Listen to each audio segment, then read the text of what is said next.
Bab 3. Rama berjalan terburu-buru saat melihat Sisil hendak naik taksi untuk pulang karena sudah jam pulang kantor. Sisil, panggil Rama. Iya, kenapa Ram? Sambil menengok, tidak jadi naik ke dalam taksi dan menunggu Rama menghampirinya. Rianti kemana? Kok aku tidak melihatnya?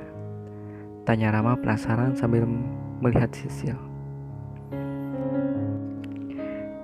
Rianti berhenti kerja, Ram. Loh, kenapa? Kau mendadak banget?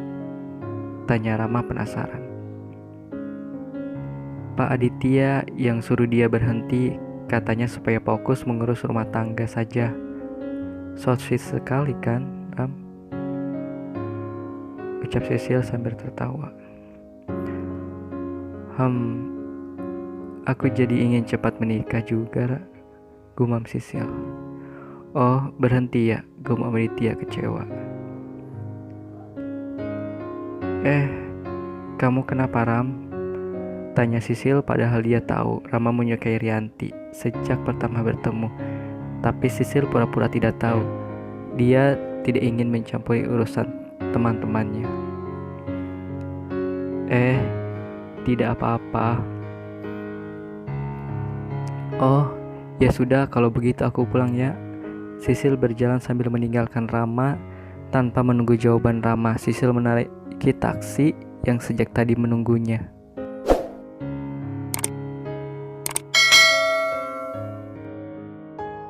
Ia gumam Rama yang masih terdiam di tempatnya sambil pikirannya melalang buana ke Rianti. Rama merindukan Rianti padahal baru sehari dia tidak melihatnya. Rianti, aku mencintaimu. Aku akan merebutmu dari Aditya, lelaki yang tidak mencintaimu, gumam Rama. Rama tahu kalau Aditya tidak mencintai Rianti. Aditya hanya ingin memanfaatkan Rianti untuk membalas sakit hatinya pada Meli.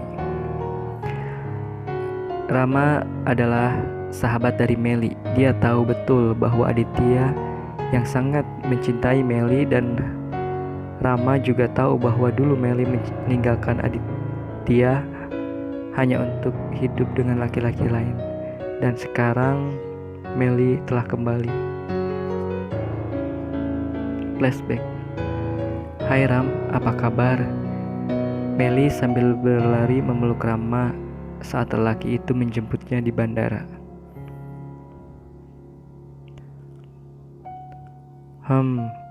Baik.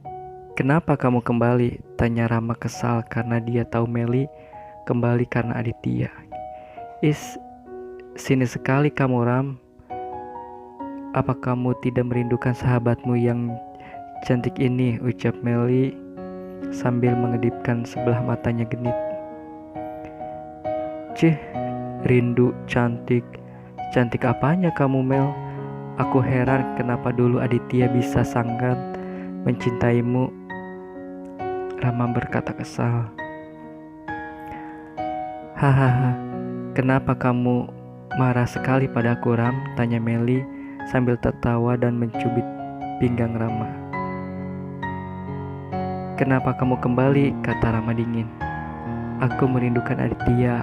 Aku ingin kembali padanya.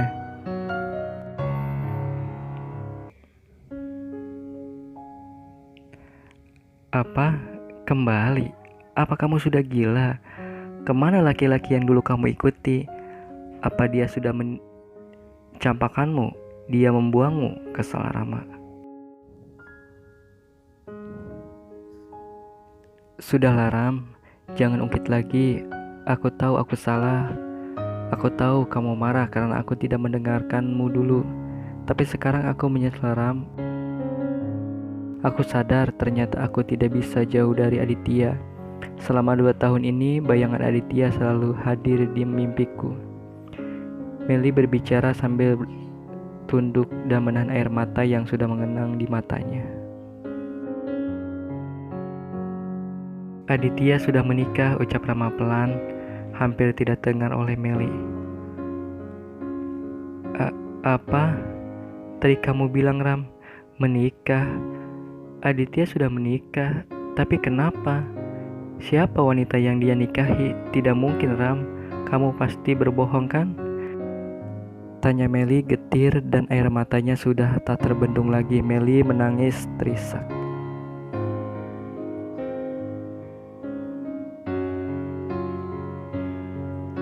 Sudahlah, tidak usah menangis.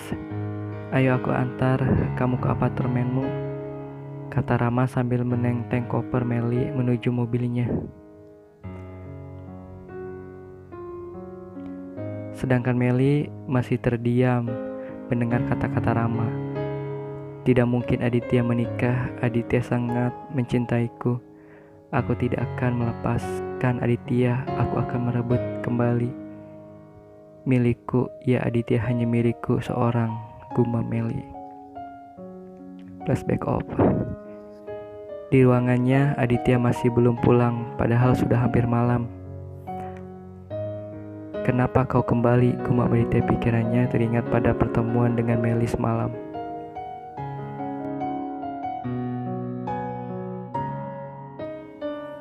Tok-tok. Ketukan di pintu membayarkan lamunan Aditya.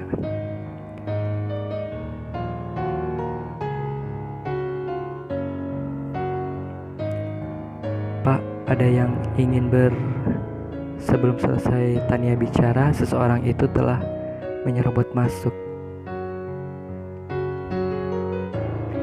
Meli masuk dengan wajah yang sulit ditebak. Maaf Pak, kata Tania saat Aditya melihat Meli masuk. Aditya hanya mengangguk tanpa melihat Tania.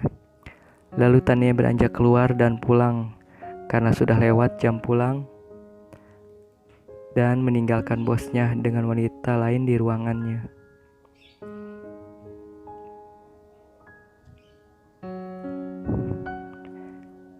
Tania bertanya-tanya, siapa wanita itu? Di dalam ruangannya Aditya hanya berdua dengan Meli. Ada apa kau kesini? Tanya Aditya dingin. Aku rindu padamu, Dit.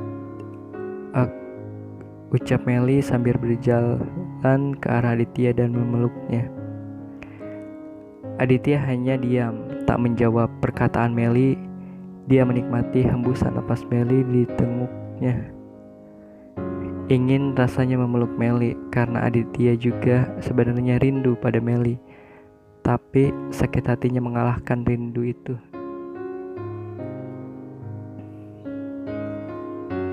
Aku sudah menikah. Tidak pantas kamu memelukku seperti ini. Aditya sambil berusaha melepaskan pelukan Meli. Bukannya melepaskan Meli, malah semakin erat memeluk Aditya. Aku merindukanmu, Dit. Aku tahu aku salah, tapi bisakah kamu memaafkan aku? Aku ingin kembali padamu, Dit. Aku ingin kita bersama lagi. Aku ingin seperti dulu, Meli berbicara sambil terisak. Tidak ada lagi yang harus kita bicarakan. Aku tidak ingin melihatmu, kata Aditya marah sambil melepaskan pelukan Meli dengan kasar. Aku sudah menikah, jangan menggangguku, lanjut Aditya.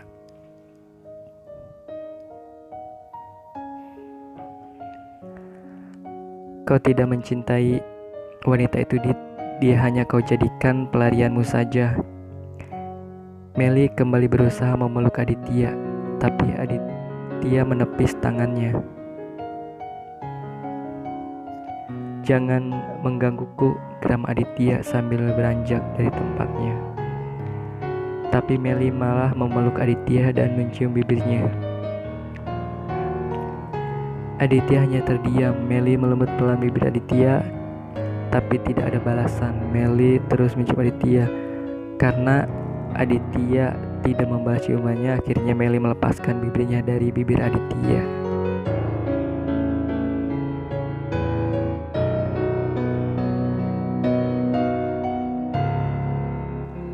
Aditya berjalan keluar ruangannya, meninggalkan Meli sendiri yang masih berdiam diri di tempatnya. Kenapa kau seperti ini, Dit? Gumam Meli. Adit ternyata menuju klub malam. Dia meminum minuman keras hingga mabuk. Dia tidak peduli dengan siapapun. Dia hanya ingin melupakan Meli, wanita yang sudah meninggalkannya.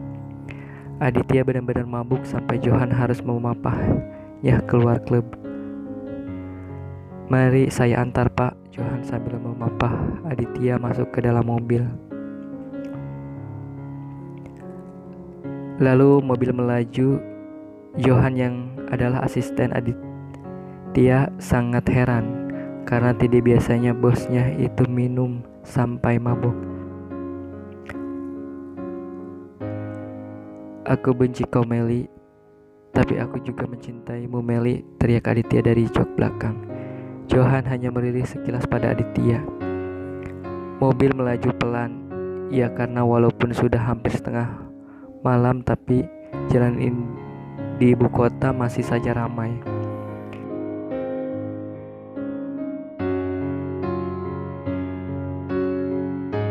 Johan menyetir mobil dengan serius karena sejak tadi ada saja motor yang tiba-tiba muncul dari belakang dan menyalip mobil yang dikendarainya. Sampai beberapa kali Johan harus mengerem mendadak. Di jok belakang, rupanya Aditya sudah terlelap, hanya sesekali terdengar mamamnya menyebut nama Meli. Mobil berjalan perlahan dan akhirnya sampai di rumah Aditya. Johan membantu Aditya turun dan